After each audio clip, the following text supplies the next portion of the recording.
Social મીડિયામાં અને WhatsApp ગ્રુપમાં એક વિડીયો ઘણા વાયરલ થઈ છે કે બાળકોને ઉપાડી જતી ટોળકી સૌરાષ્ટ્ર અને રાજકોટમાં સક્રિય થઈ છે. શું કહેશો એનો વિશે? છેલ્લા ઘણા સમયથી રાજકોટ સહિત સૌરાષ્ટ્રના અમુક એરિયાઝમાં એવા બનાવો સામે આવેલા છે જેમાં માણસોના ટોળાઓએ અમુક પુરુષો અને મહિલાઓને આ રીતે માર મારેલા છે કે એ બાળકોને ઉપાડી જનાર ટોળકીના સભ્યો છે અને બાળકોને ઉપાડી જવાનું કામ કરે છે.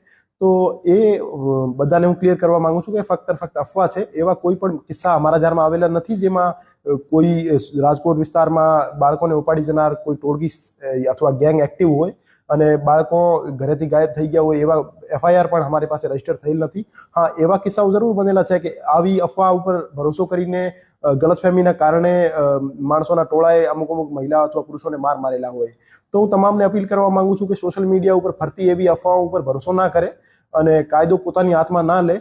આપને કોઈ પણ ગેરકાયદેસર પ્રવૃત્તિ જણાઈ આવતી હોય આજુબાજુમાં તો આપ તરત જ લોકલ પોલીસ સ્ટેશનનો કોન્ટેક્ટ કરો અથવા 112 ઉપર કોલ કરો.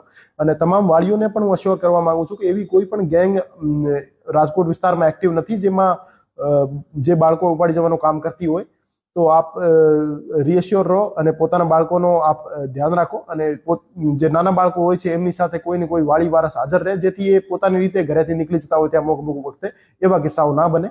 અને આપ એવી કોઈ પણ અફવા હોય તો એને પ્રોપર વેરિફિકેશન કર્યા વગર આપ વગર સોચ્યા સમજા કોઈ પણ વોટ્સએપ ગ્રુપમાં અથવા સોશિયલ મીડિયા પ્લેટફોર્મ ઉપર ફોરવર્ડ ના કરો. અને પ્રોપર વેરિફિકેશન કર્યા પછી જ આપ કોઈ પણ ન્યૂઝ સોશિયલ મીડિયા ઉપર શેર કરો અને જવાબદારીપૂર્વક વર્તન કરો.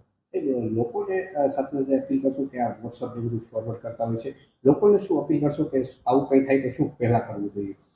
સૌથી પહેલા તો સોશિયલ મીડિયા પ્લેટફોર્મ્સ જે છે એક્સ, ઇન્સ્ટાગ્રામ, ફેસબુક એના ઉપર અમારી ટીમો તો વોચ રાખી રહી છે પણ અમુક વોટ્સએપ ગ્રુપ ઉપર અમે વોચ નહીં રાખી શકતા જેમાં સોસાયટીના જે ઇન્ટરનલ ગ્રુપ્સ હોય છે. તો એમાં કોઈ પણ મેસેજ આપ ફોરવર્ડ કરો અથવા સર્ક્યુલેટ કરો તો એ સાચું હોય અને વેરીફાઈડ હોય. ફક્ત અને ફક્ત ક્યાંથી રિસીવ થયેલો મેસેજ આપ વગર સોચ્યા સમજા બીજા ગ્રુપમાં ફોરવર્ડ ના કરો જેનાથી કોઈ પેનિક ક્રિએટ થાય.